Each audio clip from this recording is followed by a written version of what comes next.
Hi friends, இன்னைக்கு சூப்பரான lunch menu. Full வெஜ்ல முடிக்கலான்னு பார்த்தா முட்டை செய்யற மாதிரி ஆயிடுச்சு. கொண்டக்கடலை பந்தியானம் ஒரு பக்கம் குக்கர்ல வச்சாச்சு, ஒரு பக்கம் ரைஸ் குக்கர்ல வச்சாச்சு. இந்த ஆணத்துக்கு குக்கர்ல வைக்கிற சாதம் தான் நல்லா இருக்கும்.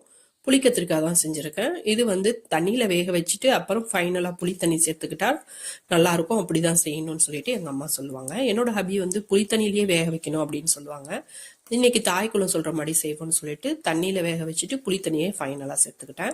இது ஆனா அறிவியல் கூற்றுப்படி பாத்தீங்கன்னா புளித்தண்ணியில வேக வைக்கும் போது சத்துக்கள் அழியாதுன்னு சொல்லியிருக்காங்க. கத்திரிக்காய், வாழைக்காய், பீட்ரூட் இதெல்லாம் கட் பண்ணும் போது நம்ம கலருக்கு நேச்சுரலாவே கலர் அடிச்ச மாதிரி நம்ம கலருக்கு ஸ்கெட்ச் பண்ண மாதிரி ஆயிடுது பாருங்க. புளி கத்திரிக்காய் பாருங்க அருமையா ரெடி ஆயிடுச்சு. அதோட இன்னொரு பக்கம் பாத்தீங்கன்னா பந்தியானமும் அழகா ரெடி ஆயிடுச்சு. இது எங்க ஹோம் டவுனோட சிக்னேச்சர் ஃபுட். குக்கர்ல அழகா ரைஸ் வச்சாச்சு. நான் ஒர்க் பண்ணும் போது இந்த குக்கரை தான் ரொம்ப ஹெல்ப் பண்ணது. இப்பதான் வடிக்கிறதெல்லாம். இந்த ஆனத்துக்கு குக்கர் சாதம் நல்லா இருக்கும். முருங்கைப்பூ பொரியல் பண்ணியிருக்கேன். இதுக்கு ரெசிபி போடுறேன்.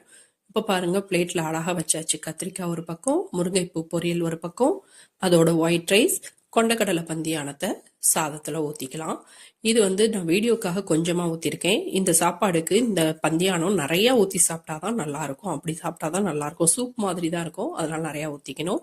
முருங்கைப்பூ பொரியல் ஒரு வாய், கத்திரிக்காய் ஒரு வாய், கொண்டக்கடலை பந்தியானத்தோட சாப்பாடு வச்சு ஒரு வாய் சாப்பிட்டா அப்படி இருக்கும். லைக் பண்ணுங்க, சப்ஸ்கிரைப் பண்ணுங்க, ஷேர் பண்ணுங்க, சப்போர்ட் பண்ணுங்க ஃப்ரெண்ட்ஸ். தேங்க்யூ.